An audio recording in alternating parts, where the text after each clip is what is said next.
Jorge, que nos va a hablar sobre agua manante versus agua de sangre, pozo y fuente en los barrios del siglo XVIII.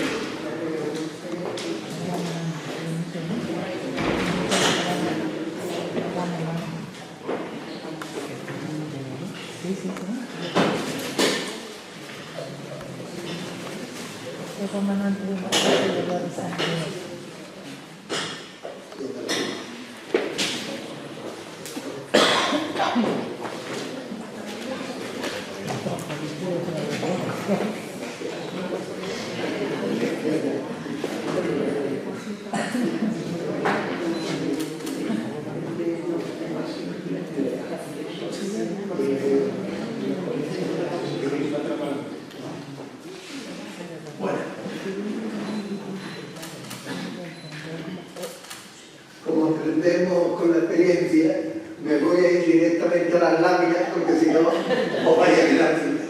Este es el pozo de coca allí en los barrios, en la urbanización del Mirador del Río.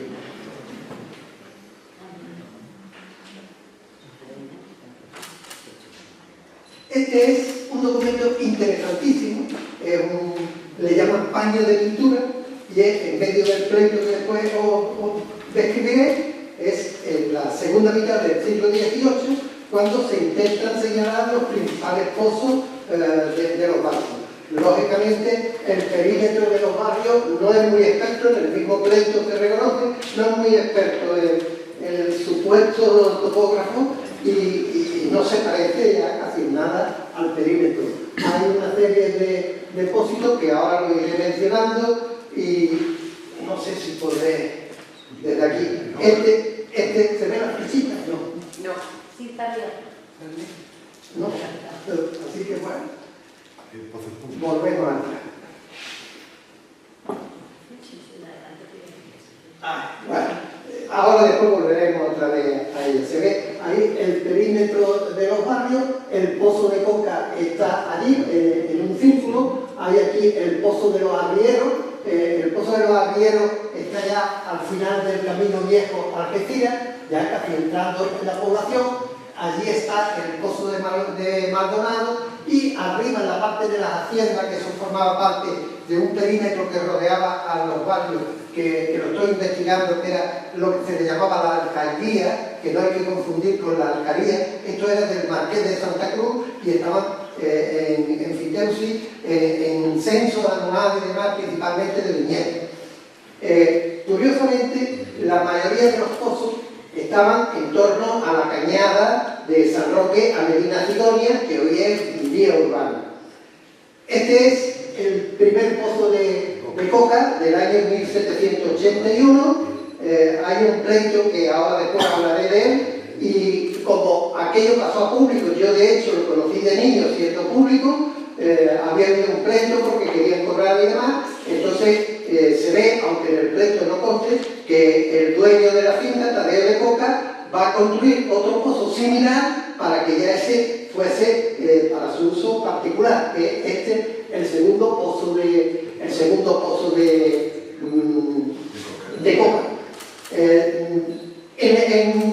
En este documento, como luego veré, se hablan de las norias de la huerta, se hablan de otros pozos, de que los barrios tenían muchos pozos particulares, y yo nada más que he encontrado, bueno, las norias sí las conocí de niño, incluso de bañarme en la alberca los veranos y demás, en la huerta segunda, la que se le llamaba entonces de tambores, pero en los años 70, cuando se urbanización, pues nadie le dio importancia, cerró el pozo, desapareció y demás, y un producto etnológico y cultural que se podía haber mantenido.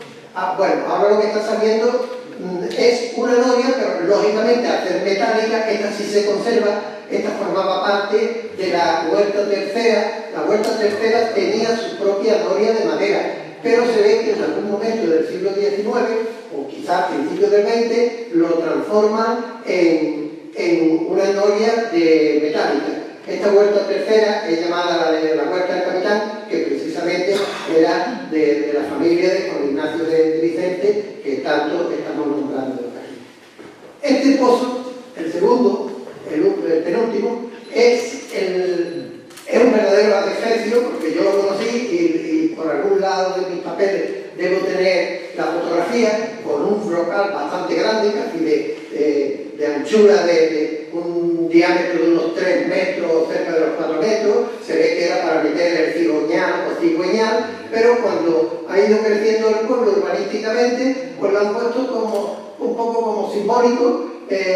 Allí en los barrios se le llama el pozo, simplemente correspondía al pozo de las Perinolas, que allí el léxico popular le dicen las Perinolas, pero su nombre auténtico original era las Perinolas.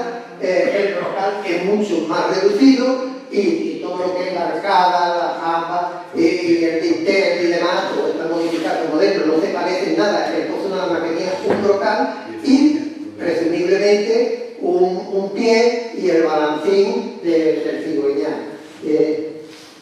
Este último pozo es el pozo que le intentaba Monsieur Félix, de allí era del señor Guají. Guají, cuando intentaba buscarlo, no me daba mucha señas, tenía referencia. Mi familia había vivido allí y ahora estoy yo viviendo allí. Y este simplemente allí en la calle se le decía Guají, y no sabía uno si era Joaquín o era Juanjín.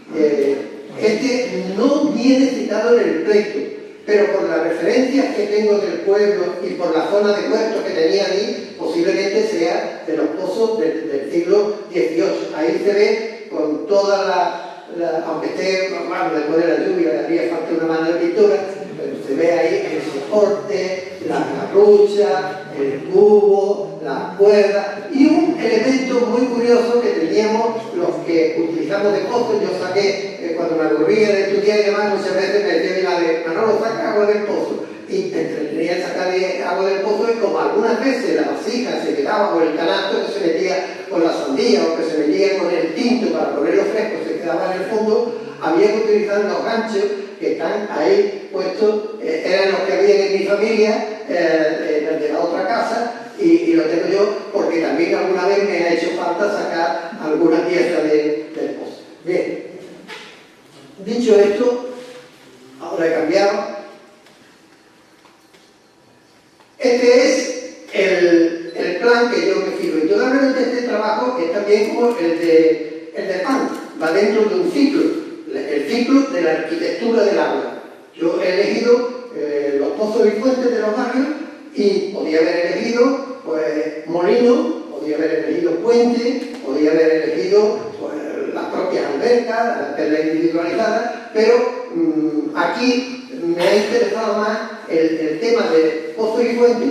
Curiosamente, todo lo contrario de lo de esta mañana del depósito. Mientras que el depósito era casi un trabajo de búsqueda, de referencia, de comparar lo que se había visto en otras localidades del campo de Gibraltar, aquí es que tengo un documento espléndido donde lo que doy es una síntesis, lo tengo transcrito y posiblemente algún día pues ya tendré que publicarlo porque llevo con este documento más de hace 30 años. Es decir, que de este tema hay bastante documentación completa, mucho más de lo que yo pongo aquí en esta comunicación.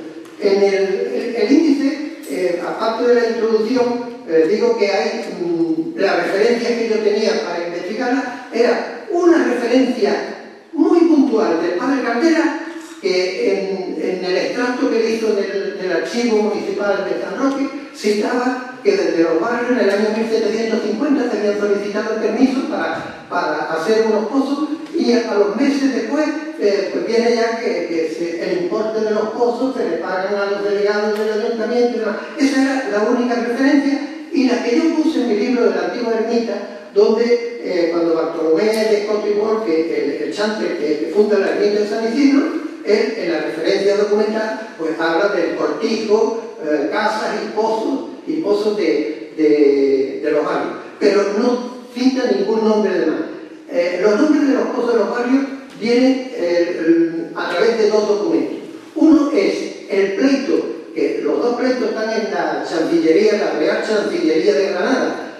Uno es el pleito del conde de Luque contra contra los primeros moradores de los barrios, bueno, exiliados de Gibraltar, que estaban construyendo casas en una de las alcaldías que estaba rodeada de un muro de cerca de piedra, y él pretendía que eso pertenecía a su mayorazgo, que allí venían los Villegas, y reclamaba la tierra. Ahí sí se citan 3 pozos antiguos de los barrios, y que son incluso anteriores a la ocupación de los exiliados gibraltareños. Está el pozo del Santísimo, que estaba en el centro de la población, que precisamente tu tío Isidro, nuestro predilecto barreño, el autor del Paso Doble y demás, pues yo un día le preguntaba, Isidro, me aparece un pozo del Santísimo, y él me contestaba, la Tinana.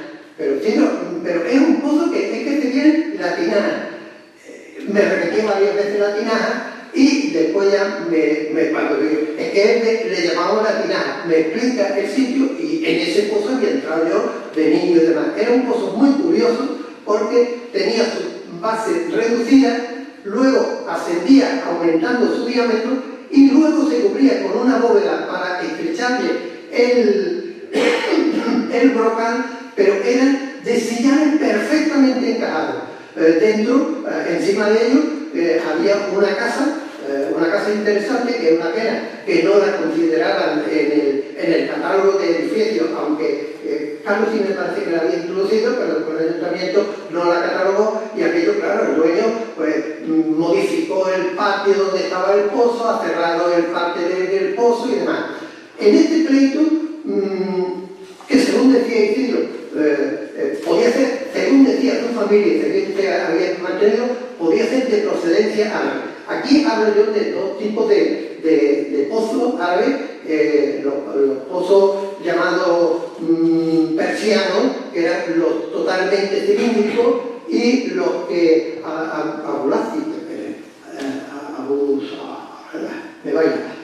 los que él llamaba arábigos, que eran más estrechos. Bueno, eso vamos a ver.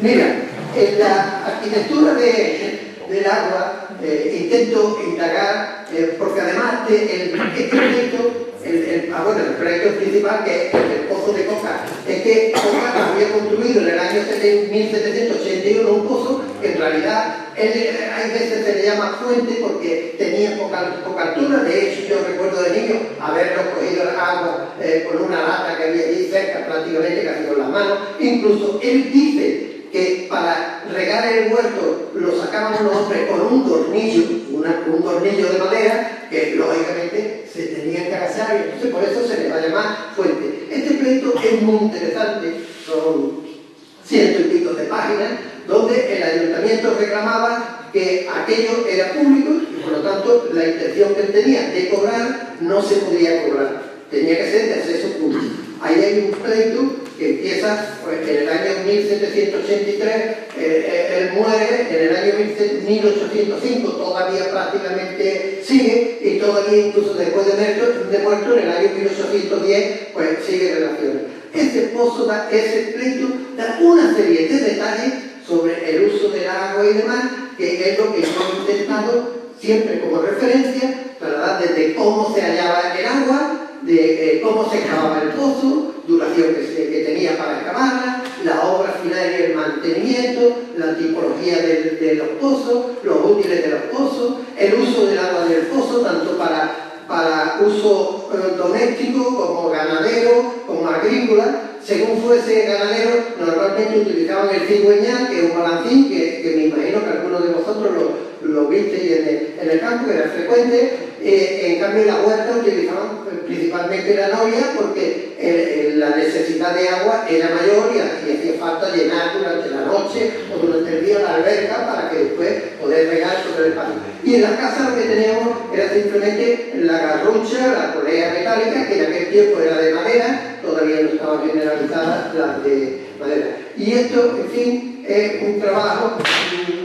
creo que es bastante novedoso porque, aunque simplemente de los pozos interiores lo que dice es que había muchos pozos en el pueblo que eran de agua buena, que eran de agua vivible y demás, pero te da una referencia general de todo el panorama de los pozos del siglo XVIII.